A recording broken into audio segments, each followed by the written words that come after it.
یا حسین یا حسین، مٹا ہے اور نہ مٹے گا کبھی پیام حسین۔ اعوذ باللہ من الشیطان الرجیم، بسم اللہ الرحمن الرحیم، الحمد للہ رب العالمین،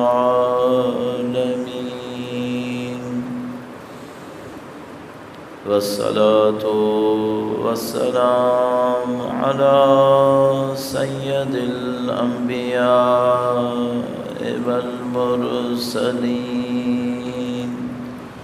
حبیب الہ العالمین ابی القاسم محمد، محمد وآل محمد وعجل برکاتہ، وعلى آلہ الطیبین الطاہرین، سیما بقیت اللہ فی الأراضین، قال اللہ تعالی فی کتابہ الکریم، بسم اللہ الرحمن الرحیم، ام حسبت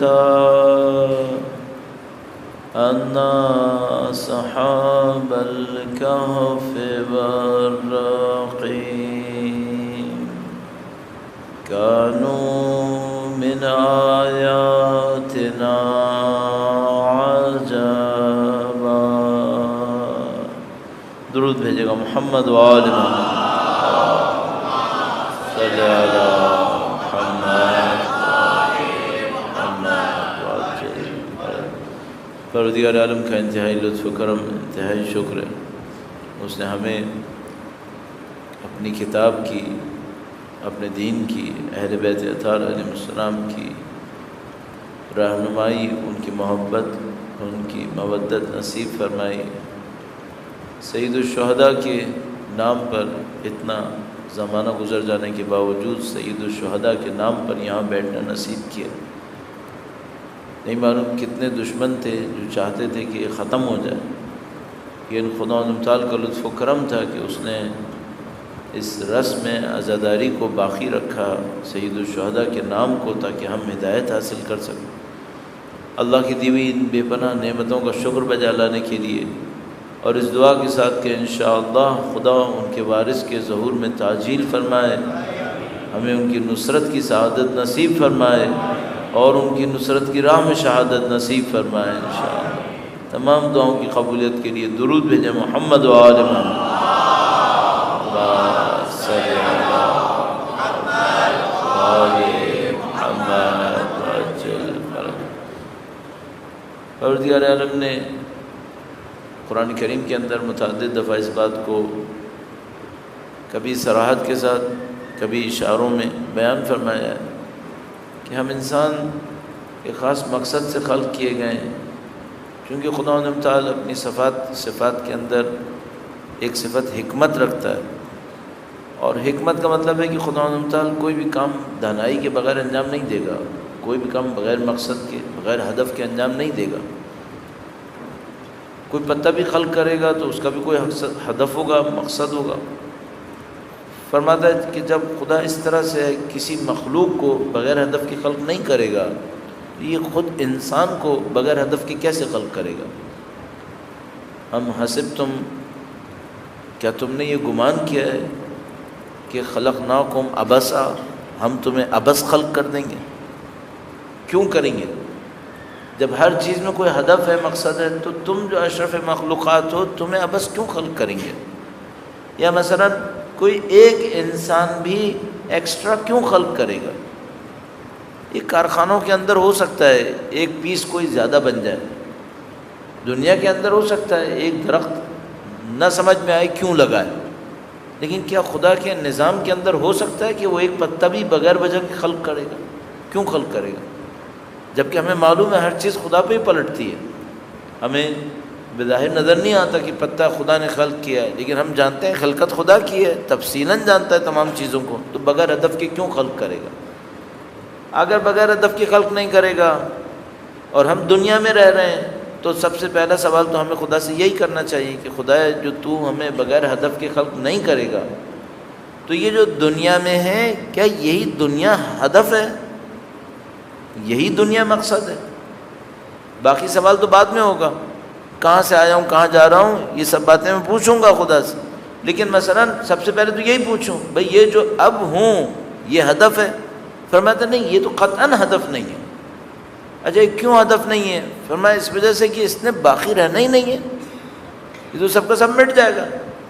پتہ نہیں کتنی آیتیں خدا متعال نے قرآن کریم کے اندر جس میں ایک ایک آیت قیمتی ہے، کتنی آیتیں بیان کی ہیں اس بات کی کہ اس دنیا کا جو کچھ تمہیں نظر آ رہا ہے ان میں سے کچھ باقی نہیں رہے گا۔ کبھی مثلا فرماتا ہے اذا الشمس کورت و اذا النجوم انکدرت، یہ جو تم سورج دیکھ رہے ہو یہ ختم ہو جائے گا، یہ جو تم ستارے دیکھ رہے ہو یہ جگمگاتے رہتے ہیں، یہ سب کے سب تاریک پڑ جائیں گے۔ کبھی فرماتا ہے یہ جو تم پہاڑ دیکھ رہے ہو ینسفھا قاعا صفصفا، یہ جو تم پہاڑ دیکھ رہے ہو خدا ان سب کو برابر کر دے گا۔ کبھی فرماتا ہے جو تم انسان دیکھ رہے ہو ان سب کو موت آ جائے گی۔ اتنا اصرار اس بات کے اوپر ہے کہ جتنا کچھ تمہیں نظر آ رہا ہے یہ سب ختم ہو جائے گا۔ اچھا اتنا اصرار کیوں ہے اس بات کے اوپر؟ اس بات پہ اصرار اتنا ہے کہ بھائی یہ جو تم دنیا میں رہ رہے ہو اس کی کسی چیز نے باقی نہیں رہنا ہے، جبکہ خدا نے باقی رہنا ہے، تم نے خود بھی باقی رہنا ہے، پھر کہاں باقی رہنا ہے؟ خدا نے باقی رہنا ہے، تم نے باقی رہنا ہے، اس دنیا نے ختم ہو جانا ہے، تو پھر آگے کیا ہوگا؟ فرماتے ہیں ایک آخرت ہے۔ تم ہو دنیا میں لیکن اہل دنیا نہیں ہو، اہل آخرت ہو۔ یہ سب سے مشکل چیز ہے سمجھنے کے لیے۔ اگر میں آپ کی خدمت میں اس کا تھوڑا سا بیک گراؤنڈ اور عرض کروں، درود بھیجے گا محمد و آل محمد۔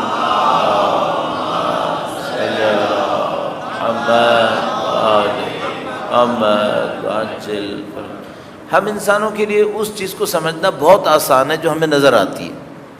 مثلا فرض فرمائیے میں آپ سے کہوں یہ کیمرہ ہے، آپ کو کیا مشکل ہے اس کو سمجھنے میں؟ کیمرہ آپ کو نظر آ رہا ہے، آپ اس کو لمس کر سکتے ہیں، آپ اس کو چھو سکتے ہیں، یہ جگہ گھیر رہا ہے، آپ کو سمجھ میں آتا ہے کیمرہ ہے۔ میں آپ سے کہوں یہ پلر ہے، آپ کو سمجھنے میں کیا مشکل ہے؟ آپ کہیں یہاں پلر ہے، کیوں؟ آپ کو آنکھوں سے نظر آ رہا ہے۔ جو چیزیں نظر آ رہی ہیں، جو چیزیں لمس ہو رہی ہیں، ہم لوگوں کو اس کو سمجھنے میں زیادہ مشکل نہیں ہے۔ مشکل کب آتی ہے؟ مشکل اس چیز کے لیے آتی ہے جس کو سمجھنا، جس کو نظر آنے میں ہمیں دشواری ہو رہی ہے۔ نہیں کہہ رہے نظر نہیں آ رہا، نہیں نظر آتا ہے لیکن دشواری سے نظر آتا ہے۔ مثلا فرض فرمائیے اگر میں آپ سے کہوں کہ بھائی یہ دری ہے، یہ فرش ہے، یہ پلر ہے، یہ بلڈنگ ہے، اس میں آپ کو کوئی مشکل نہیں ہے، آپ اس کو قبول کریں گے چونکہ آپ کو آنکھوں سے نظر آتا ہے۔ لیکن مثلا سائنسدانوں کو سینکڑوں سال لگ گئے لوگوں کو یہ سمجھانے میں کہ بھئی یہاں جراثیم بھی ہیں۔ اچھا یہ جو جراثیم ہیں یہ نظر نہیں آتے؟ نظر آتے ہیں۔ اگر کوئی اس کو مائکروسکوپ کے نیچے رکھے، خوردبین کے نیچے رکھے تو نظر آتے ہیں، آسانی سے نظر آتے ہیں، مشکل سے نظر آتے ہیں۔ ہاں آنکھوں سے دیکھو گے تو نظر نہیں آئیں گے، اس اعتبار سے مشکل سے نظر آتے ہیں۔ چونکہ مشکل سے نظر آتے ہیں تو کچھ کہیں گے پتہ نہیں ہے، کچھ کہیں گے پتہ نہیں ہے۔ اگر آنکھوں سے نظر آتا ہوتا، پلر نظر آ رہا ہے، درخت نظر آ رہے ہیں، اس کو تو سب مان لیتے ہیں کہ بھئی ہے۔ لیکن اگر نظر نہیں آتا، دشواری سے دیکھنا پڑتا ہے، خوردبین سے دیکھنا پڑتا ہے، تو پھر کچھ کہتے ہیں ہے، کچھ کہتے ہیں نہیں ہے۔ اچھا جو کہتے ہیں ہے وہ بھی تاثیر کو قبول کرنے میں دیر لگاتے ہیں۔ مثلا لوگوں سے کہیں بھئی جراثیم ہیں تو کہیں گے ہیں، اچھا تو پھر تم نے گندگی کو ہاتھ کیوں لگایا؟ قبول کرے گا، تھوڑی دیر لگائے گا۔ پھر مثلا بچوں سے کہنا پڑے گا بھئی تم جب بھی کہیں سے کھیل کود کراؤ تو ہاتھوں کو صابن سے دھو، مثلا اتنی جلدی مان لیں گے؟ تھوڑا مشکل لگے گی۔ کیا کہہ رہے ہیں کہ جراثیم نہیں ہے؟ نہیں، کہتے ہیں ہے تو صحیح لیکن عمل میں لے کر آئیں تھوڑا سا مشکل لگ جاتی ہے۔ اب مثال کے طور پر تم کسی کا پیسہ چوری کرو تو چوری معاشرے میں پھیل جائے گی، جب چوری معاشرے میں پھیل جائے گی تو کوئی تمہارا پیسہ چوری کرے گا۔ یہ بات سمجھ میں آتی ہے؟ ہاں سمجھ میں آتی ہے۔ تو کیا لوگوں نے چوری کرنا چھوڑ دیا؟ نہیں، ابھی بھی چوری کرتے ہیں۔ بھئی جب تم چوری کرو گے تو معاشرے میں چوری پھیلے گی، جب چوری پھیلے گی تو کوئی تمہاری بھی چوری کرے گا۔ جب تم معاشرے کے اندر طاقت کا غلط استعمال کرو گے تو تم سے بڑا بھی تو کوئی طاقتور آئے گا، وہ بھی تو طاقت کا غلط استعمال کرے گا، تمہیں مشکل پڑ جائے گی۔ تم ظلم کرو گے تم سے بڑا بھی ایک ظالم آئے گا۔ لہذا مولا فرماتے ہیں اگر تمہارے لیے عدل سخت ہے تو یقین رکھو کہ ظلم بہت سخت ہوگا تمہارے لیے۔ لیکن لوگوں کو جلدی سمجھ میں آ جاتا ہے کیا؟ سمجھ میں آ بھی جائے تو عمل میں لانے میں دیر لگتی ہے۔ یہ ہم انسانوں کی مشکل ہے۔ آنکھ سے نظر آ جائے، ہاتھ لگا لیں، قبول کر لیتے ہیں، اس سے کوئی نہیں ٹکرائے گا پلر سے جا کے۔ لیکن مثلا نظر نہ آئے، قبول کرتے ہیں لیکن عمل میں لانے میں دیر لگا دیتے ہیں۔ اور کہیں معاملہ ایکسٹریکٹ ہو جائے، سوسائٹی کا ہو جائے کہ بھئی تم چوری کرو گے تمہارے یہاں بھی چوری ہوگی، تم ظلم کرو گے تمہارے یہاں بھی ظلم ہوگا، تم کسی کے بچے کے اوپر ظلم کرو گے تمہارے بچے پہ بھی ظلم ہوگا، چونکہ سب کو عادت پڑ جائے گی۔ اسے قبول کرنے میں دیر لگا دیں گے، عمل کرنے میں بہت دیر لگا دیں گے۔ یہ ہم انسانوں کی مشکل ہے۔ اب ذرا تصور کریں کتنا مشکل ہوا ہوگا انبیاء کو یہ بتانا کہ دنیا کے بعد آخرت بھی ہے۔ نظر آتی ہے؟ نہیں۔ مائکروسکوپ لگائیں تو نظر آ جائے گی؟ نہیں۔ قبروں کے اندر کیمرے لگا دوں، مائک لگا دوں، شب اول قبر کے احوال سننے کو ملیں گے؟ نہیں، نہیں، بالکل نہیں۔ اب ایک بات ہے، یہ جو میں نے کہا نظر آتی ہے، میں نے کہا نہیں۔ مائکروسکوپ پہ نظر آتی ہے؟ نہیں۔ ٹیلیسکوپ پہ نظر آتی ہے؟ نہیں۔ لیکن اگر خدا کسی کی آنکھوں کو بصیرت دے دے، اس سے بہتر دیکھتا ہے جو میں اور آپ دنیا کو دیکھتے ہیں، اس سے بہتر دیکھتا ہے۔ اب یہ مشکل ہو گئی، ہم انسان وہ قبول کرتے ہیں جو ہم دیکھتے ہیں۔ اب وہ ایک ایسی چیز ہے جو ہمیں نظر نہیں آ رہی، کچھ لوگ دیکھ رہے ہیں اور اس سے بہتر دیکھ رہے ہیں جو ہم دنیا کو دیکھتے ہیں۔ اچھا، اس کے بعد وہ ہمیں کہہ رہے ہیں کہ دیکھو تم لوگوں کو جو نظر نہیں آ رہا نا، مرنے سے تھوڑی دیر پہلے سب نظر آئے گا۔ لیکن صرف ایک مشکل ہے، پھر تم واپس نہیں آ سکو گے، تمہیں مرنے کے بعد سب کچھ نظر آئے گا، جتنا کچھ چھپا ہوا ہے یہ سب نظر آ جائے گا۔ اب مشکل کیا ہے؟ اب مشکل یہ کہ یہ جو دنیا میں رہنے والے ہیں ان کو پتہ ہے یہ دنیا ختم ہو جائے گی، ان کو پتہ ہے ہم یہاں پہ باقی نہیں رہیں گے، ہم یہاں سے اٹھا لیے جائیں گے، ہم ختم ہو جائیں گے۔ اس کو قبول کرنے میں دشواری کر رہے ہیں کہ یہاں سے نکل کر کہیں اور جائیں گے۔ وہ جہاں جائیں گے وہ ہمیشہ رہنے کی جگہ ہے، خالدین فیہا، وہاں ہمیشہ رہنا ہے، نہ وہاں موت ہے نہ وہاں سے واپسی ہے۔ یہ سمجھ میں نہیں آتی۔ خدا تعالیٰ فرماتا ہے یہاں نہ بقا ہے یا نہ دوام ہے۔ مثلا کوئی کہے میں ہمیشہ یہیں رہوں گا، نہیں ہوگا۔ میں یہیں پہ مر جاؤں گا اور ختم ہو جاؤں گا، خدا کہہ رہا ہے نہیں، یہ بھی نہیں ہوگا۔ یہاں سے مٹو گے، کہیں اور سے اٹھو گے، جہاں پہ اٹھو گے وہاں پہ ہمیشہ رہو گے۔ یہ انبیاء کو سمجھانا مشکل پڑ گئی۔ اور سب سے سخت معاملہ جو قرآن کریم میں بار بار مورد بحث آیا، کم سے کم کہتے ہیں 1/3 قرآن کریم اس بات کے اوپر ہے کہ بھئی یہاں نہیں رہنا ہے، یہاں کے بعد کچھ اور ہے، آخرت۔ اور یہ ہم نے موضوع بنایا، آخرت اور اہل آخرت، عقیدہ آخرت اور اہل آخرت۔ کیوں؟ سخت موضوع ہے۔ اچھا، موضوع تو سخت ہے، اثر کتنا ہے اس کا؟ قرآن کریم فرما رہا ہے کہ جس طرح تم لوگ اپنی زندگی میں کہتے ہو نا زندگی اور موت کا مسئلہ ہے، تو یہ سمجھ لو یہ تمہاری زندگی اور موت کا مسئلہ ہے۔ جو ہو گیا اہل آخرت تو معاملہ صحیح ہو گیا، اور جو ہو گیا اہل دنیا تو سمجھ لو تم لٹ گئے، تم برباد ہو گئے۔ تو تمہاری دنیا اور آخرت یہی سب کچھ ہے۔ اگر تم ہوئے نعوذ باللہ اہل دنیا تو میں نے عرض کیا تم برباد ہو گئے، اور اگر کہیں تم ہو گئے اہل آخرت تو لو جی تم ایسے کامیاب ہوئے کہ اس سے بڑھ کے کامیابی کوئی نہیں ہے۔ ذالک الفوز العظیم، یہ فوز عظیم ہو گیا۔ اب ہمارے سامنے مسئلہ یہ ہے کہ بھئی کچھ لوگ اہل دنیا ہیں جو برباد ہو گئے، کچھ لوگ اہل آخرت ہیں جو فلاح و کامیاب ہو گئے. اب ہم نے اہل آخرت بننا ہے یا نہیں بننا ہے؟ ابھی تو ممکن ہے دنیا کے اندر اگر 7 ارب انسان ہو، ان سے پوچھے اہل دنیا بننا ہے اہل آخرت، ممکن ہے 6 ارب کہتے ہیں ہمیں اہل دنیا بننا ہے، آخرت سننا ہی نہیں ہے. صرف اتنی سی دیر ہے، مرنے کے نزدیک آ جاؤ، اس کے بعد پوچھیں گے اہل دنیا بننا ہے یا اہل آخرت. کیوں؟ جو مر کے وہاں جاتے ہیں نا، وہ چلا چلا کے کہتے ہیں لو کان لنا کرتن، اگر ایک موقع اور مل جائے. اور خدا فرماتا ہے اب کوئی موقع نہیں ہے، جو ہونا تھا وہ تم نے نہیں کیا. اب جو نہیں کیا تو تم یہاں پر آ گئے ہو، اور گویا اب تم بڑی لمبی مدت کے مہمان ہو. اب جو کام تمہیں 40-50 سال میں کر لینے کا تھا، ہنسی خوشی کرنے کا تھا، ہماری ہمدردی تمہارے ساتھ ہوتی، ہماری محبتیں تمہارے ساتھ ہوتی، ہمارے فرشتے تمہارا ساتھ دے رہے ہوتے، پوری کائنات تمہارے ساتھ کھڑی ہوتی، اب تم مصیبتوں میں پس پس کر یہی کرو گے جو تم پہلے 40-50 سال میں کر لیتے. تو یہ جو اہل دنیا بننا ہے یہ بڑا عذاب ہے، یہ جو اہل آخرت بننا ہے یہ بڑی کامیابی ہے. اب یہ سوال نہیں اٹھنا چاہیے کہ بھائی اہل دنیا کیسے ہوتے ہیں، اہل آخرت کون ہوتے ہیں. ہم نے اسی کو موضوع بنایا ہے. پھر اس میں ساری مشکل کا حل ہے. مثلا اس کو تھوڑا سا آپ کی خدمت میں عرض کرتا ہوں، درود بھیجے گا محمد و آل محمد.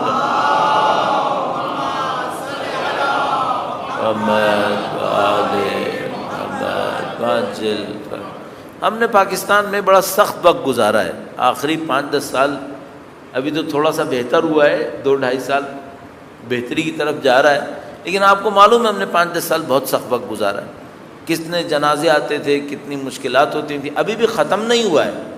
مظلوم بیچارے جس کو ہم لوگ لاپتہ افراد کہہ رہے ہیں، ظاہر ہے کہ وہ لوگ مشکلات میں، سختی میں. کتنے لوگ ابھی بھی شہید بھی ہو رہے ہیں، کوئٹہ میں بھی شہادتیں ہوتی ہیں، ابھی بھی ہو رہی ہیں. خدا سے دعا کرتے ہیں پروردگار بحق و سرائے کربلا ان افراد کو جلد از جلد آزادی اور رہائی نصیب فرما، اور جتنے بھی شہداء ہیں ان کو شہداء کربلا کے ہمراہ محشور فرما. جن بدبختوں نے ان کا خون بہایا خدایا بحق و سرائے کربلا، بحق شہداء کربلا، ان قاتلوں کو نیست و نابود فرما، ان کے سرپرستوں کو نیست و نابود فرما. اے پاک پروردگار ہمیں ان کی نصرت کی سعادت نصیب فرما. تمام دعاؤں کی قبولیت کے لیے درود بھیجے گا محمد و آل محمد. صلی علی محمد و آل محمد. ہمیں معلوم ہے ہم نے بہت سخت وقت گزارا ہے. ہمیں یہ بھی معلوم ہے کہ حق اور باطل کا معرکہ، چونکہ ہم نے جو سخت وقت گزارا وہ حق و باطل کے معرکے پہ تھا. ہم نے کسی کی زمین تھوڑی ہتھیائی تھی جس کے اوپر ہمارے اوپر سختی آئی تھی. ہم نے کسی کا پیسہ نہیں مارا تھا جس کے اوپر ہمارے اوپر سختی آئی. ہمارے اوپر سختی آئی تھی سید الشہداء کے نام کی وجہ سے، چونکہ سید الشہداء کا پرچم بلند کر رہے تھے، چونکہ دین کا پرچم بلند کر رہے تھے، اس خاطر سختی آئی تھی. بعد میں کچھ دھوکے باز بیچ میں آ گئے، وہ ہمیں دین کے نام پہ مار رہے تھے، کہہ رہے تھے ہم مثلا نعوذ باللہ ہم دین کے خلاف ہیں. ہم دین کے نام پہ کھڑے ہوئے تھے، اور اس دین کے نام پہ کھڑے ہونے کی جرم کے اندر ہماری قوم کے ساتھ جو ہے وہ مشکلات آئیں، مصیبتیں آئیں.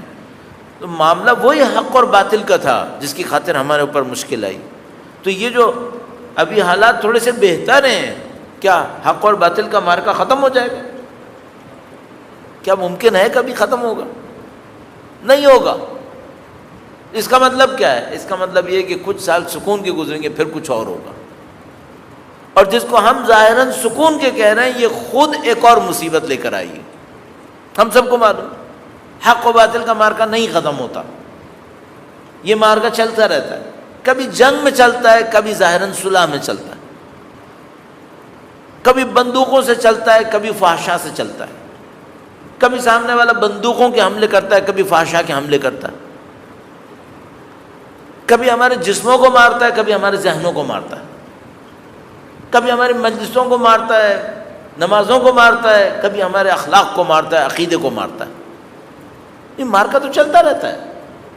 تو یہ جو آج مثلا کوئی کہے نسبتاً امن ہے ان تمام مشکلات کے باوجود، جو مثلاً ہمارے دوستوں احباب کے ساتھ جو اس وقت مشکلات کے اندر ہے، ان تمام کے باوجود اگر کوئی کہے امن ہے تو میں کہوں کیا مثلاً معرکہ ختم ہو گیا ہے؟ نہیں، معرکہ چل رہا ہے، لوگوں کے جسم نہیں مر رہے، عقیدوں پہ حملے ابھی بھی ہو رہے، اخلاق پہ حملے ابھی بھی ہو رہے، نفسا نفسی ویسے ہی چھائے گی۔ بلکہ یہ تو اس لحاظ سے سخت ہوتا ہے کہ جب جانوں کے اوپر حملے ہو رہے ہوتے ہیں تو لوگ ہوشیار زیادہ ہوتے ہیں، جب جانوں پہ حملے نہیں ہو رہے ہوتے تو لوگ بے فکر ہونے لگتے ہیں، سمجھتے ہیں پتہ نہیں سب کچھ صحیح چل رہا ہے۔ سب کچھ کہاں صحیح چل رہا ہے؟ حق و باطل کے معرکہ تھا، ختم نہیں ہوتا ہے۔ اور میں نے عرض کیا تو پھر دوبارہ دور آ جاتے ہیں، پھر دوبارہ مشکلات شروع ہو جاتی ہیں۔ اس دوران میں کیا کریں؟ ایک حق و باطل کا معرکہ ہے، اس کے اندر ہم لوگ تھے جس میں ہماری شہادتیں ہوئیں، اس شہادتوں کے بعد ابھی مثال کے طور پر کچھ لوگ ہیں جن کی خیر خبر نہیں ہے کہ وہ کہاں چلے گئے، ہم لوگ یہاں پر ہیں، اب کیا کریں؟ مثال کے طور پر ہم سوچیں کہ ابھی معاملہ ختم ہو گیا، نہیں، بہترین وقت ہے تیاری کرو، بہترین وقت ہے تیاری کرو۔ کیا تیاری کریں؟ ہر قسم کی جو چیز سمجھ میں آتی ہے تیاری، وہ تیاری کرو۔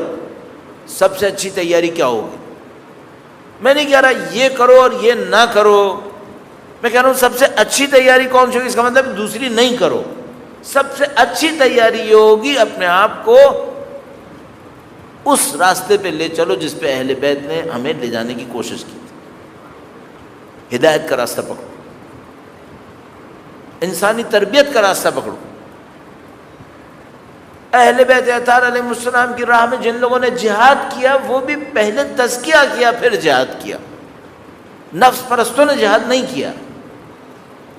ہمیں اگر بعد میں کسی جہاد کا بھی سامنا کرنا ہو تو ہمیں نفس پرست انسانوں کے ذریعے لشکر بنانا ممکن نہیں ہوگا۔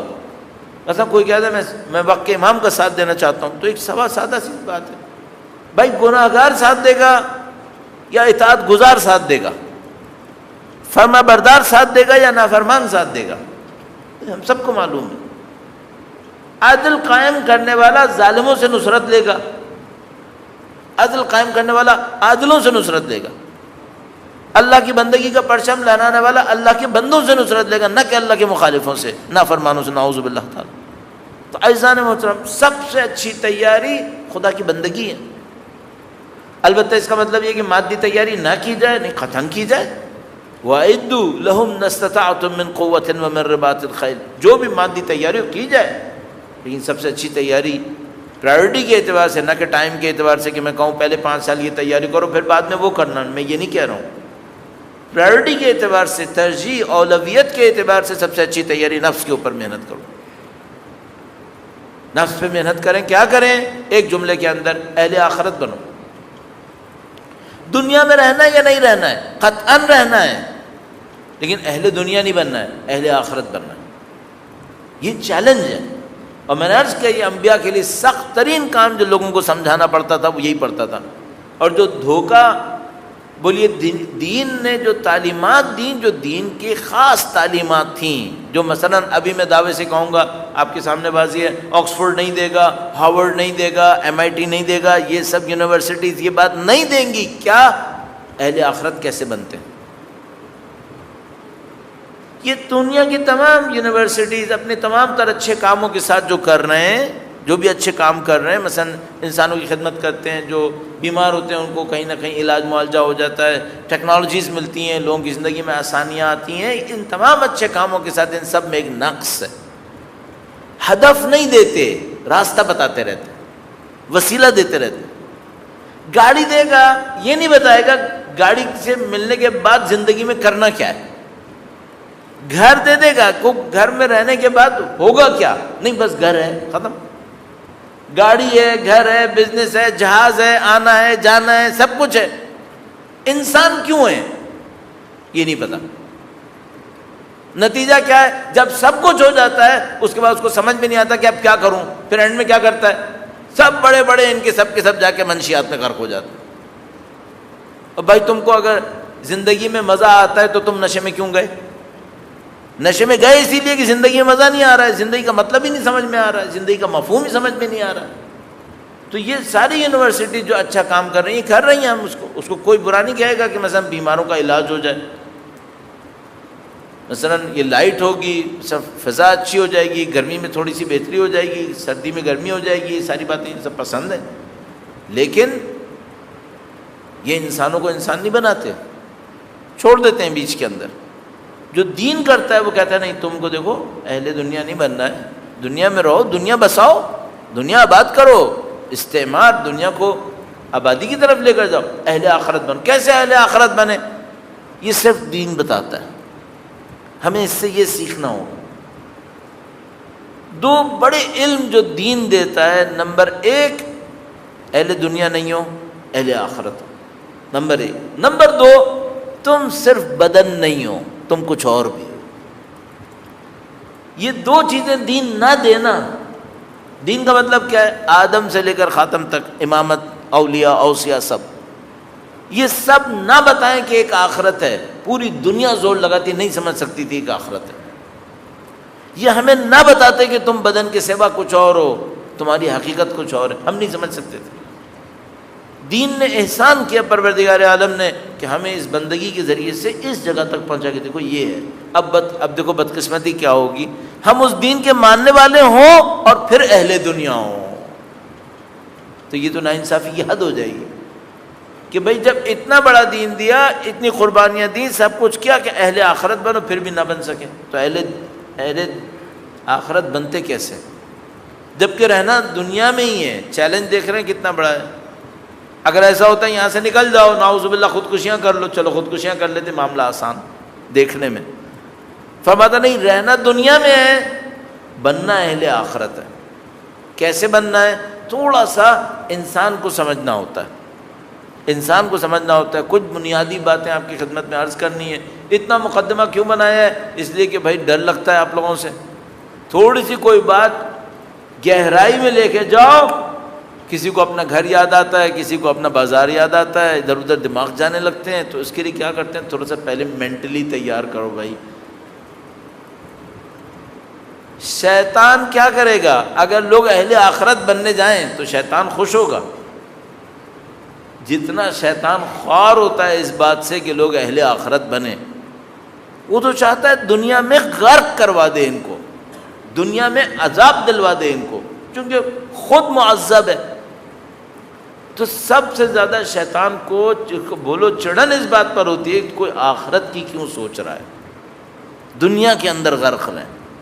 تو یہ تو معاملہ اور خطرناک ہو گیا کہ بات بھی تھوڑی سخت، بات میں تھوڑی گہرائی بھی، اور شیطان بھی پیچھے سے پڑا ہوا ہے کہ نہیں بھائی کچھ بھی ہو جائے اہل آخرت نہیں بننا ہے۔ تو معاملہ تھوڑا سخت ہے۔ اس خاطر انشاءاللہ سید الشہداء کی جو فرش عزا ہے، اس کی نورانیت مدد دیتی ہے، اور انشاءاللہ جو ذکر ہوتا رہے گا وہ بھی مدد دیتا رہے گا۔ درود بھیجے گا محمد و آل محمد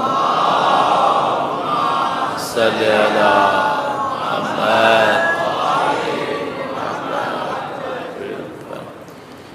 ہم انسان کیا ہیں اور خدا متعال نے ہمیں کس طرح کا بنایا ہے، یہ بہت بڑا ایک موضوع ہے۔ جب سے انسان سوچ رہا ہے وہ اس موضوع کے اوپر سوچتا ہے، انسان کی حقیقت کیا ہے۔ اب دو آئیڈیالوجیز ہیں۔ ایک آئیڈیا یہ ہوتا ہے، وہ کہتا ہے بھائی انسان بدن ہے، بدن ہے تو کیا کرو؟ بدن ہے تو بدن کو پالو، بدن کو خوش رکھو۔ ایک آدمی کہہ رہا ہے ہی بدن، ہے ہی بدن تو کیا کرے گا؟ بدن کو پالے گا، بدن کو خوش رکھے گا، بدن کی لذتوں پہ جائے گا، بدن کی آسائشوں پہ جائے گا، اس کے سوا کچھ ہے ہی نہیں اس کے پاس۔ اگر یہ کرے گا تو کیا ہوگا؟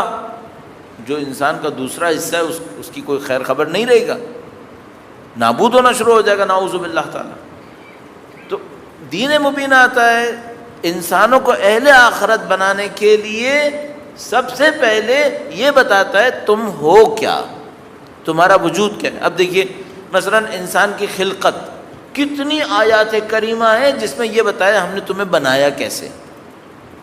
جہاں جہاں کہتا ہے بنایا کیسے، بنایا کیسے، 2 چیپٹرز انسان کے اندر دکھاتا ہے تفصیل سے۔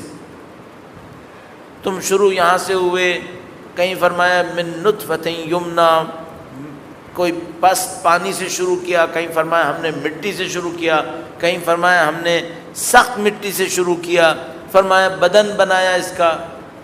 ان سب کے ساتھ ایک بات بار بار کہتا ہے ایک اور حصہ بھی ہے. ثم انشأناہ خلقا آخر، پھر ہم نے ایک اور وجود اس کو دیا. کبھی کہتا ہے ایک اور وجود دیا، اور کبھی فرماتا ہے وَإِذَا نَفَخْتُ فِيهِ مِنْ رُوحِي، جب میں اپنی روح میں سے اس میں پھونک دوں، روح میں سے اس میں پھونک دوں. سب باتوں کو جمع کریں، قصہ مختصر. انسان کے پاس دو چیزیں ہیں، ایک وہ ہے جس کا تعلق پستی سے، بدن اور بدن سے ملحقہ چیزیں. ایک وہ ہے جس کا تعلق بہرحال پستی سے نہیں ہے، یہ ایک اور چیز ہے. انشأناہ خلقا آخر، یہ خدا سے ہے. من روحی، میری روح میں سے. اس کو ہم نفس تعبیر کرتے ہیں. آیا ہر انسان میں ہے؟ بے احتمال قوی ہر انسان کے اندر. مختلف جو اس کے علاوہ نظریات ہیں اس کو ہاتھ ہی نہ لگائیں. فی الحال ہر انسان کے اندر ایسا ہی ہے. احساس کر سکتا ہے؟ ہاں کر سکتا ہے. کیسے احساس کرے انسان کہ میرے اندر بدن کے علاوہ بھی کچھ اور ہے؟ اس کے بہت سارے نسخے بتائیں. کچھ تو معنوی نسخے ہیں کہ بھئی تم یہ معنوی طور پر یہ کرو گے، یہ کرو گے، یہ کرو گے تو تم احساس کرو گے کہ بھئی نفس تمہارے پاس ہے. کچھ مادی نسخے بھی بتائیں، دنیا والوں کے لیے بھی بتائیں کہ بھئی تم دنیا کے اندر رہتے بھی سمجھ سکتے ہو نا کہ تمہارے پاس کچھ اور ہے. مثلا اب آپ تصور کریں، مثلا فرض کریں نعوذ باللہ تعالیٰ ایک آدمی کا ہاتھ کٹ گیا. میں جو اپنے اندر احساس کرتا ہے میں، وہ ہے یا نہیں ہے؟ ابھی بالکل ہے. ہاتھ کٹ گیا ابھی بھی ہے؟ ہاں ہے. دونوں ہاتھ کٹ جائیں ابھی بھی ہے؟ ہاں ہے. دونوں پاؤں کٹ جائیں ابھی بھی ہے؟ ہاں بالکل ہے. اچھا اگر اس کو پیرالائز ہو گیا، یہ پوری باڈی میں سے کوئی چیز نہیں ہلا سکتا، نہ سمجھ سکتا ہے، نہ ہلا سکتا ہے، نہ سمجھ سکتا ہے. مثلا جب پیرالائز ہوا، اس کے پاؤں کے اوپر کوئی ضرب مارے اسے پتہ ہی نہیں چلتا، اپنے باڈی سے ڈسکنیکٹڈ ہے. اپنے آپ کو قبول کرتا ہے کہ میں ہوں یا نہیں سمجھتا؟ ابھی بھی سمجھتا ہے. اب اس کا جو سمجھنا ہے کہ میں ہوں، یہ کہاں ہے؟ یہ کون ہے؟ اگر کوئی بدن پہ ہے تو بھائی اس کا تو بدن سے رشتہ ٹوٹ چکا ہے. اس کا بدن میں کچھ ہے ہی نہیں اس وقت، اسے پتہ ہی نہیں. تم پورے بدن کے اوپر چھریاں چلا دو، اسے پتہ نہیں چلے گا. پھر جو کہہ رہا ہے میں ہوں، یہ میں کہاں ہے؟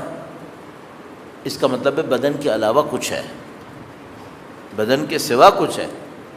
پھر اس طرح دسیوں مثالیں ہیں. مثلا جو لوگ دنیا سے چلے گئے، ان میں سے بہت ساروں کے بارے میں بہت سارے لوگ یقین سے کہہ رہے ہیں کہ ہے. کہاں ہے؟ بدن تو نہیں ہے ان کے. پھر وہ کہاں ہے؟ کون ہے وہ لوگ جبکہ بدن نہیں ہے؟ ہم اور آپ بھی ایسے ہی، ہم بدن کے ساتھ ہیں لیکن ہم بدن تھوڑی ہیں، ہم بدن کے سوا کچھ اور ہیں. اس حقیقت کو اگر میں نے اور آپ نے قبول کر لیا کہ ہماری اصالت، ہماری حقیقت بدن نہیں ہے، ہم کچھ اور ہیں، اگر کوئی اسے قبول کر لیتا ہے تو پھر یہ سمجھ لو من عرف نفسہ فقد عرف ربہ. رب کو پہچاننے کا زینہ شروع ہو گیا، پہلا قدم رکھ لیا. اس نے قبول کیا کہ دنیا مادے کے علاوہ بھی ہے، ہم بدن نہیں ہیں، ہم بدن کے سوا کچھ اور ہیں، بلکہ بدن کے اوپر کچھ اور ہے.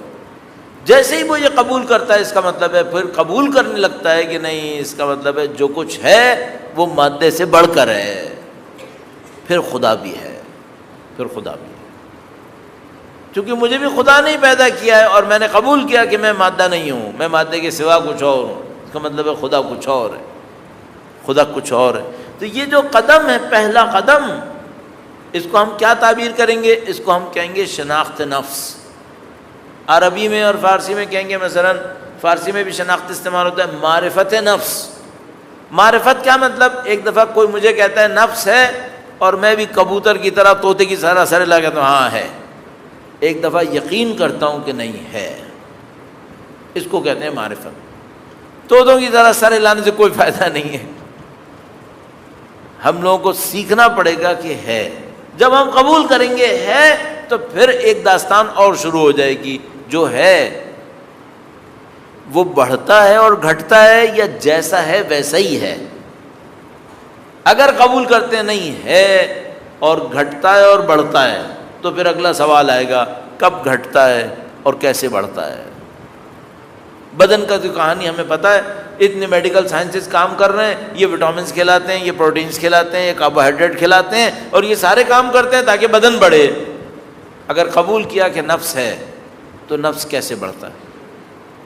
کوئی ہے دنیا کے اندر جو یہ کہے مجھے وہی باڈی چاہیے، جب 50 سال کا عمر ہو جاؤں، 30 سال کی عمر ہو جاؤں، مجھے وہی باڈی چاہیے جو 2 سال کی عمر میں تھی؟ کوئی مانے گا؟ کسی باپ سے کہوں نعوذ باللہ تیرے بچے کی عمر 30 سال ہو جائے لیکن باڈی 2 سال والی رہے گی، مانے گا؟ وہ نہیں مانے گا۔ کیوں نہیں مانے گا؟ کہے گا بھائی جیسے جیسے عمر بڑھ رہی ہے ترقی چاہیے، مجھے بڑا ہونا چاہیے۔ تو بندے خدا جب بدن میں قبول کر رہے ہو بڑا ہونا چاہیے تو روح میں کیوں نہیں مانتے؟ روح بھی کبھی تو مانو کہ اس کو بڑا ہونا چاہیے۔ بدن میں نہیں مانتے کہ 2 سال کا بدن ہو، عمر 30 سال ہو۔ 2-3 سال کا گیپ ہوتا ہے، اس کو ہم ہینڈی کیپ کہنے لگتے ہیں۔ جس کی روح نہیں بڑھ رہی وہ ہینڈی کیپ نہیں ہے۔ جو 50 سال کا ہو گیا میری طرح مثلا، اس کی روح نہیں بڑھ رہی، روح دیکھتا ہے وہیں پہ وہیں کھڑی ہے، تو یہ ہینڈی کیپ نہیں ہے، یہ معذور ہے، یہ تو بہت برا معذور ہے۔ جسم کا عذر، جسم کی معذوری موت پہ ختم ہو جاتی ہے۔ جو لنگڑا ہے اگر ٹانگیں نہیں ہیں اس دنیا میں جائے اور زندگی صحیح تھی تو 2 پاؤں کیا خدا پتہ نہیں کیا کچھ دے دے۔ مولا ابو الفضل نے 2 بازو کٹوائے تھے، جنت میں گئے تو کوئی کمی آئی کیا؟ اس مقام پہ خدا نے پہنچا دیا، ساری دنیا کے شہداء رشک کرتے ہیں مولا ابو الفضل کے مقام پر، 2 بازو کٹوا دیے تھے۔ تو جسم میں 4 کٹ جائیں، 2 کٹ جائیں، سب پامال ہو جائے سید الشہداء کے اس جسد مقدس کی طرح، جسد اطہر کی طرح جو کربلا میں پامال ہوا، کوئی کمی نہیں آتی۔ بزرگواری بڑھتی ہے، طاقت بڑھتی ہے، نصیب ہوتا ہے۔ جسم کا گھٹنا بڑھنا کوئی معیار نہیں ہے، روح بڑھنی چاہیے۔ سید الشہداء کی اس پاکیزہ روح کی طرح جس کو خدا متعال خطاب فرماتا ہے یا ایتھا النفس المطمئنہ ارجعی الی ربک راضیۃ مرضیہ۔ تو ہم سب کو پتہ ہے ہمارا چیلنج اس میں نہیں ہے کہ ہمارا جسم بڑھے گا یا نہیں بڑھے گا، وہ بھی بڑھنا چاہیے، انسان کو کمزور نہیں ہونا چاہیے، انسان کے جسم کو ناتوان نہیں ہونا چاہیے، انسان کو ایکسرسائز کرنی چاہیے، کھانے پینے کا خیال کرنا چاہیے، لیکن ہم سب کو معلوم ہے اس میں کامیابی نہیں ہے۔ کامیابی روح کے بڑھنے میں۔ قد افلح من زکاہا، ہم سب کو معلوم۔ اب یہ ہوگا کیسے؟ تو میں نے کہا پہلے انسان کو پہچانو۔ انسان کو پہچاننے میں یہ پہچان لیا ایک نفس ہے، ایک بدن ہے۔ اب تھوڑا سا اور تفصیل میں جاتے ہیں تاکہ ہم اور آپ اپنی زندگی میں احساس کریں کہ بھئی وہ نفس بڑھتا کیسے ہے۔ ابھی تک اتنی بات ہوئی، نفس ہے، اس نفس کو بڑھنا چاہیے، بعض کا نفس بڑھتا ہے، بعض کا نفس نہیں بڑھتا ہے، اور بدن کے بڑھنے سے کچھ نہیں ہوتا ہے، یہ بات کی کہانی ہے۔ اب نفس کو کیسے بڑھانا ہوتا ہے اور اس کو کرنے کے لیے کیا کرنا چاہیے تاکہ ہمیں اپنی زندگی میں نظر آئے، تو یہاں پر ہم علم اخلاق سے مدد لیں گے۔ میں اس کو تھوڑا سا آپ کی خدمت میں عرض کرتا ہوں، درود بھیجے گا محمد و آل محمد صلی علی محمد۔ کچھ علوم ہمارے پاس ایسے ہیں جو کچھ ہی لوگ سمجھ پاتے ہیں، مثلا فرض فرمائیں جیسے علم عرفان ہے، پورا علم ہے، ABC سے لے کے XYZ تک پورا علم، لیکن بھائی ہر ایک کے بس کا نہیں ہے۔ اس کے اندر سب کچھ ہے، اس کے اندر روح کا معاملہ بھی ہے، نفس کا معاملہ بھی ہے، ترقی بھی ہے، آخرت بھی ہے، دنیا بھی ہے، سب کچھ بتاتے ہیں، لیکن یہ سب کے بس کا نہیں ہے۔ اس کو پڑھنے کے لیے مقدمات چاہیے، اس کو سمجھنے کے لیے عملاً بہت ساری محنتیں کرنی پڑتی ہیں۔ ایک جگہ پہ جا کے کتابیں بند ہو جاتی ہیں، اس کے بعد پھر کہتے ہیں اب تم نے تزکیہ نفس نہیں کیا تو تم آگے والا چیپٹر نہیں سمجھ سکو گے۔ دنیا میں ایک آدمی ایسا ہے جس نے علوم کو خود سیکھا ہے، جس کو ابی سینا یا ابو علی سینا کہتے ہیں۔ ابو علی سینا کے بارے میں مشہور ہے، دنیا کا کوئی علم کسی سے نہیں سیکھا، خود سیکھے سارے علم، حتیٰ مثلا ریاضیات، فلکیات، ایسٹرونومی اور میتھمیٹکس وغیرہ، فلسفی وغیرہ سب کچھ خود سیکھا۔ سارے دنیا کے علوم خود سیکھتے چلے گئے یہاں تک کہ پہنچے عرفان کے اوپر، علم عرفان کے اوپر. سوچا یہ بھی میں خود سیکھوں گا، اس کے اوپر سیکھنے کی کوشش کی، بڑا انہوں نے جان لگا دی. جناب فلسفے کے ماہر ہیں، معلم تعبیر کیا جاتا ہے، پوری دنیا کو سکھانے والا انسان بن گیا دنیاوی اعتبار سے. علم عرفان کے اندر کہنے کہ ایک جگہ پہ جا کے میں بے بس ہو گیا، بے بس ہو گیا بالکل. مجھے کچھ سمجھ میں نہیں آتا تھا اس کے بعد کیا ہے. پھر میں کیا کرتا تھا، پھر میں اپنے شہر کی مسجد میں جاتا تھا، دور کا نماز پڑھتا تھا، خدا سے کہتا خدا میں جاہل ہوں، میں ابو علی سینا پوری دنیا کے علوم سیکھنے والا تیرے سامنے جاہل ہوں، مجھے سکھا دے. ہر ایک کے بس کا نہیں ہے. پھر ان کو پتا چلا کہ نہیں صرف 2 رکعت نماز سے کچھ نہیں ہوگا، اس کے لیے بہت ساری اور بھی قربانیاں دینی پڑیں گی. پھر نفس کے اوپر تزکیہ کیا، محنت کی ان عبادتوں، ان محنتوں، ریاضتوں کے نتیجے میں بالآخر پھر علم عرفان سمجھ میں آنا شروع ہوا. تو پھر عرفان کے اوپر بھی کتاب لکھی مثلا. لیکن یہ تو سب کے لیے میسر نہیں ہے، سب یہ تھوڑی کر سکتے ہیں. تو بس ہم لوگ جیسے لوگ کیا کریں، ٹھیک ہے ہمارے پاس علم عرفان نہیں ہے، لیکن اسلام میں صرف ایک علم عرفان تھوڑی ہے، اور بھی بہت سارے علوم ہیں. ان میں سے ایک علم ہے علم اخلاق نام کر کے. یہ علم اخلاق نصیحتوں کا مجموعہ ہے؟ نہیں، یہ بھی پورا سائنس ہے. اس کی بھی ABC سے لے کے XYZ تک پورا سائنس بنا ہوا ہے. اس میں خوبی یہ ہے کہ اس علم اخلاق میں آنے کے لیے اس علم عرفان کی طرح پیچیدگیاں نہیں ہیں. یہ ایسا ہے کہ عام آدمی کو بھی سمجھ میں آ جائے گا، کوئی مسئلہ نہیں ہے. بلکہ معمولاً اس طرح بتایا جاتا ہے کہ بھئی عام آدمی بھی آرام سے اس کو سمجھ لے. تو علم اخلاق وہ علم بنتا ہے جو عام آدمی بھی سمجھ سکتا ہے. ابھی میں دوبارہ کہہ رہا ہوں، یہ صرف یہ نہیں ہے کہ چند نصیحتیں جمع کی علم اخلاق بن گیا، میں نے اخلاق پہ ایک کتاب لکھی یہ ہو گیا علم اخلاق. نہیں، یہ سب 2 چیزیں ہیں. ایک دفعہ آپ مثال کے طور پر جاتے ہیں، پوری دنیا کی اس ملک کے بارے میں تھوڑی سی معلومات لی، اس ملک کے بارے میں تھوڑی سی معلومات لی، آپ نے ایک اچھی سی کتاب بنا لی، بچے پڑھتے ہیں خوش ہوتے ہیں. کیا یہ سائنس آف جغرافی ہے؟ یہ نہیں. جغرافیہ کے بارے میں معلومات ہے، لیکن سائنس آف جغرافی وہ ایک علیحدہ چیز ہے. مثلا میں نے بتایا یہ کیمیکل یہ کرتا ہے، یہ کیمیکل یہ کرتا ہے، اس کو ڈالو نا تو اس کا رنگ چینج ہو جائے گا، اس کو ڈالو تو یہ رنگ چینج ہو جائے گا. میں نے 4-5 معلومات جمع کی، اچھی سی ایک کتاب بنائی، خوب بک رہی ہے. یہ سائنس آف کیمسٹری ہے؟ نہیں. کیمیکلز کے بارے میں بتایا ہے، لیکن سائنس آف کیمسٹری کچھ اور ہوتی ہے، اس میں کسی اور طرح پڑھاتے ہیں. علم اخلاق نصیحتوں کا مجموعہ نہیں ہے، صرف پورا علم ہے، پورا سائنس ہے یہ. لیکن اس سائنس میں خوبی یہ ہے کہ اس کو بہرحال آسانی سے بتایا جا سکتا ہے، اس کو سمجھایا بھی جا سکتا ہے، اور اس کو اگر سمجھ لے انسان تو آگے بڑھنے میں مدد ملتی ہے.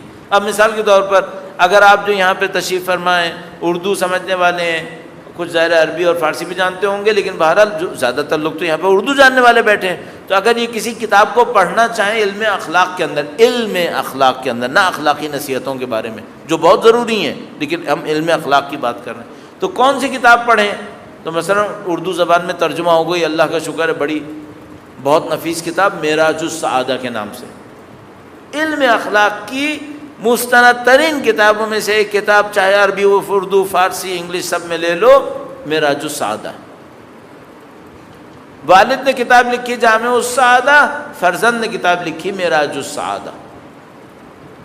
معذرت کے ساتھ اردو میں ترجمہ ہوا اس کا عروج السعادہ، جو مجھے یاد آتا ہے اردو میں ترجمہ ہوا عروج السعادہ. بس کتاب جامع السعادہ ہو گئی، معراج السعادہ ہو گئی، اردو میں ایک کتاب ترجمہ ہو گئی، اس کا نام ہو گیا عروج السعادہ. آپ چلے جائیے مثلا کہیں سے دیکھ لیجئے عروج السعادہ کتاب، آپ اس کو ضرور پڑھنا شروع کر دیں. لیکن یہاں پر بھی ایک چیپٹر ہے. اچھا پہلے میں ایک اور کتاب بتا دوں، دوسری ایک کتاب جو انتہائی نفیس کتاب ہے، گرچہ علم کے نام سے نہیں لکھی گئی لیکن اس میں علم اخلاق کور ہو گیا، اور وہ کتاب ہے امام خمینی کی 40 حدیث. نفیس ترین کتابوں میں سے جو علم اخلاق پہ لکھی گئی، اور عام انسان اس کو سمجھ سکتے ہیں. البتہ کچھ چیزیں مشکل آتی ہیں لیکن پھر بھی سمجھی جا سکتی ہیں، کوئی مسئلہ نہیں ہے. استاد کی شاید بغیر سمجھنا تھوڑا مشکل ہوگا، لیکن بہرحال سمجھی جا سکتی ہیں، مدد لی جا سکتی ہے، مشکل حل ہو سکتی ہے. ان میں سے ایک کتاب ہو گئی 40 حدیث. صرف ایک مشکل ہے، کیا پڑھنا کافی ہے؟ نہیں. یہ میتھمیٹکس نہیں ہے، یہ فزکس نہیں ہے، یہ کیمسٹری نہیں ہے. کوئی بچہ کیمسٹری میں ماسٹرز کر لیتا ہے, کیمسٹری پڑھاتا ہے, کیمسٹری سے کماتا ہے, اس سے پوچھیں کوئی سائنس ہے جس سے تمہیں چڑ ہے, تو کہے گا کیمسٹری. اس سے کوئی پوچھے بھائی تو نے ماسٹرز کیا ہے, تو یہ پڑھا رہا ہے, اس سے کما رہا ہے, کہہ رہا بدبختی جو بھی تھی اب تو سر پہ آ گئی ہے نا, لیکن مجھے اس سے چڑ ہے. یہ ہو سکتا ہے دنیا میں ہو جائے. لیکن اگر کوئی کہے میں نے علم اخلاق میں معراج السعادہ بھی پڑھی ہے, جامع السعادہ بھی پڑھی ہے, 6 حدیث بھی پڑھی ہے, فلاں بھی پڑھی, فلاں بھی پڑھی, اس سے ایک بات پوچھنی پڑے گی, بیٹا پڑھ تو بہت لیا, یہ بتاؤ کچھ کیا بھی ہے؟ اور وہ کہیں ہاں میں نے پڑھ لیا, ہاں میں نے پڑھ لیا, ہاں میں نے پڑھ لیا. نہیں تو اس سے کچھ نہیں ہوتا. اس کا مطلب ہے تم جاہل ہو. پڑھنے سے کیا ہوتا؟ اب مثلا ہم 10 دن یہاں بولیں, آپ سنیں, ہم بول بول کے آتے رہیں, وہاں پہ پڑھ پڑھ کے آتے رہیں, رٹ رٹ کے آتے رہیں, اور آپ کو بولتے رہیں, آپ سنتے رہیں, تو یہ سب علم اخلاق میں آگے بڑھ گئے. نہ میں بڑھوں گا نہ آپ بڑھیں گے. کب بڑھیں گے بھائی؟ کم بولو, کرو زیادہ. کم بولو. ایت اللہ بہجت مرحوم جو ان بزرگوں میں بڑا مقام رکھتے ہیں, بزرگوں میں بزرگ انسان, وہ کہتے تھے قوال مت بنو, فعال بنو. قوال قول سے نکالا تھا, قول یعنی کہنا, تو کہتے تھے یہ قوال مت بنو جو تالیاں بجا بجا کے بھولتے رہتے ہیں, بولتے رہتے ہیں, بولتے رہتے ہیں. قوال مت بنو, فعال بنو, فعل کرو, عمل کرو. تو انہوں نے معراج السعادہ کے بارے میں کہا تھا کوئی معراج السعادہ ہر روز آدھا صفحہ پڑھے, عمل کرے, یہ میری طرف سے تزکیہ نفس کا نسخہ ہے. وہ یہ فرماتے تھے. جو بعد میں معراج السعادہ چھپی, اس کے پیچھے ان کا یہ جملہ لکھا ہوتا تھا کہ انہوں نے فرمایا کہ کوئی معراج السعادہ پڑھے, آدھا صفحہ روزانہ پڑھے, عمل کرے, میری طرف سے نسخہ ہے تہذیب نفس کا, علم اخلاق کا. تو عزیزان محترم, وہ دور گزر گئے جب اردو دان کہتا, اردو سمجھنے والا, پڑھنے والا, ہمیں پاس تو کوئی کتاب ہی نہیں ہے. یہ ایک علیحدہ چیپٹر ہے کہ میں عرض کروں کہ بھائی یہ علم آیا واقعاً کتابوں کا محتاج ہے.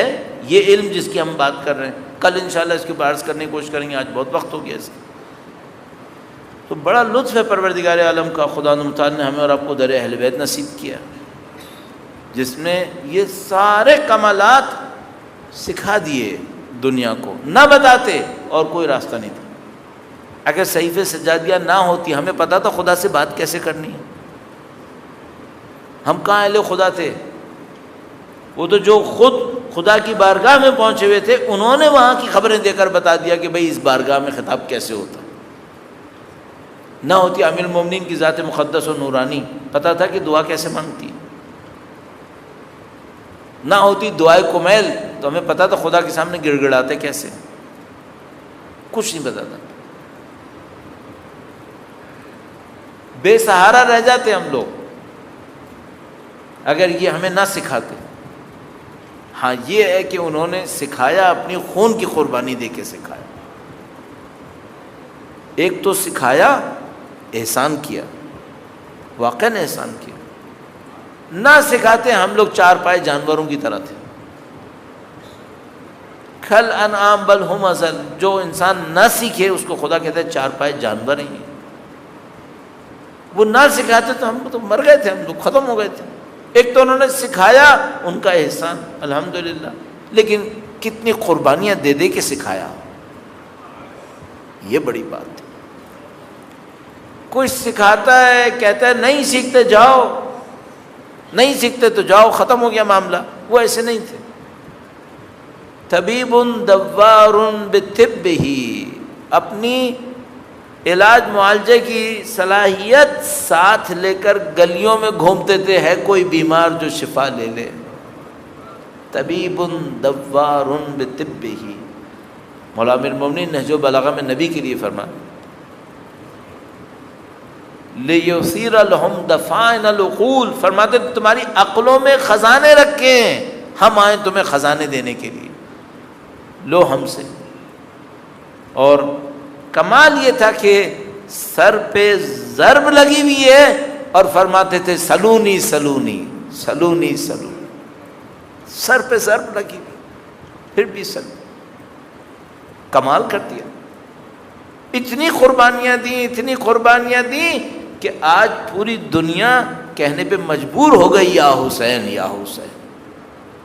1400 سال ہو اتنی قربانی. اور جو قربانیاں تھیں تو اب انسان جو ہے وہ جب ان قربانیوں کو دہراتا ہے تو کہتا ہے کہ کچھ تو وہ قربانیاں تھیں جو ان کے مردوں نے دی ہیں، وہ کم تھوڑی تھیں.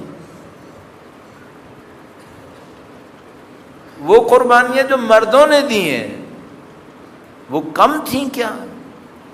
اب انسان اگر صرف ان قربانیوں کو دہرائے جو مردوں نے دی ہیں وہ کم لگتی ہیں کیا؟ 20 سال زندانوں میں رہے، 20 سال زندانوں میں رہے، زنجیروں اور بیڑیوں میں بازاروں اور درباروں میں گئے. اللہ اکبر. جو وارث کعبہ تھے وہ غلام بنا کر لائے گئے. اللہ اکبر. قربانیاں کم تھیں. جن کے اجساد مطہر تھے وہ گھوڑوں کے سموں کے نیچے پامال ہو گئے. اللہ اکبر. جن کے اجساد مطہر تھے، جن کی قبور مطہر تھیں، جن کے سانسوں میں طہارت تھی، ان کے لاشیں پامال ہو گئے. مردوں نے کم قربانیاں دی. نہیں معلوم کتنی روایتیں بیان کرتی ہیں کہ سید الشہداء کے جسد اطہر کے اوپر کتنے زخم تھے. سب قربانیاں مردوں نے کم قربانیاں دی. مردوں نے جو قربانیاں دیں وہ نہیں معلوم کیا باب ہے جس کو انسان کبھی دہرائے اور پھر سوچے، پھر سوچے، پھر سوچے اور خواہش کرے زہیر بن قین کی طرح کہ مولا 1000 دفعہ آپ کے دفاع میں جلوں مروں کم ہے. سلام ہو ان شہداء پر جو امام حسین کے ساتھ کھڑے ہوئے اور امام حسین کا ساتھ دیا. لیکن گویا مردوں نے جو قربانیاں دی وہ کم نہیں تھیں، لیکن جب آ کر دیکھتا ہے اہل بیت کی خواتین نے جو قربانیاں دی، احساس شرمندگی انسان کو آتی ہے جب دیکھتا ہے بی بی زینب کبریٰ سلام اللہ علیہا جیسی ایک بلندی پر کھڑی ہے اور نیچے بھائی ذبح ہو رہا ہے. اللہ اکبر. ان مقدرات عصمت و طہارت، اس گھر کی بیویاں جس گھر سے کبھی کوئی مانگنے والا واپس نہیں جاتا تھا، اب اگر میں وہ جذباتی جملہ عرض کروں، اس گھر کی بیویاں بازاروں جائیں اور چادر مانگیں. اللہ،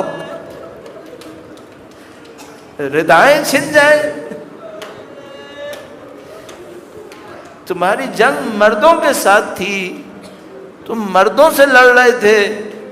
اور یہ وہی جملہ جو سید الشہداء نے اپنے آخری لمحے میں کوہنیوں کے بل کھڑے ہو کر کہا کہ تمہاری جنگ مجھ سے ہے، میرے گھر پہ کیوں حملہ کرتے ہو، میرے خیمے پہ کیوں حملہ کرتے ہو. یہ تاریخ کا ایک عجیب چیپٹر تھا، عجیب باب تھا. ایسا ہمارے پاس مصائب کے اندر جملے بے انتہا، لیکن بس ایک جملے پر اختتام کروں گا. وہ عجیب جملہ ہے اور انسان کو شاید اس کے لیے شاید عصر عاشور چاہیے پڑھنے کے لیے، لیکن چونکہ بات یہاں تک آ گئی تو اب عرض کریں. بس اس موقع کو سوچئے گا جب بی بی زینب کبریٰ بچی کو ڈھونڈتی ہوئی مقتل تک آئی ہے اور بچی ایک جگہ مل گئی ہے، تو بچی بے ہوش ہوئی بھی تھی، اس کو جگایا تو جیسے ہی جاگی کہنے لگی پھوپھی اماں اگر چادر مل جائے. ابھی تو یہ جملہ انسان کے دل کو کاٹ دینے والا جملہ ہے. نواسے رسول، اس کا مطہر خاندان جس کے لیے آئے تطہیر نازل ہوئی، اس کی بچی بے ہوشی سے اٹھ کر چادر مانگ رہی تھی اور اس کی پھوپھی نے کیا کہا، ارے میں بھی تیری طرح ہوں. ابو کا مسروق، تیری پھوپھی بھی تیری طرح ہے. الا لعنۃ اللہ علی القوم الظالمین وسيعلم الذين ظلموا أي منقلب ينقلبون. ماتم حسین.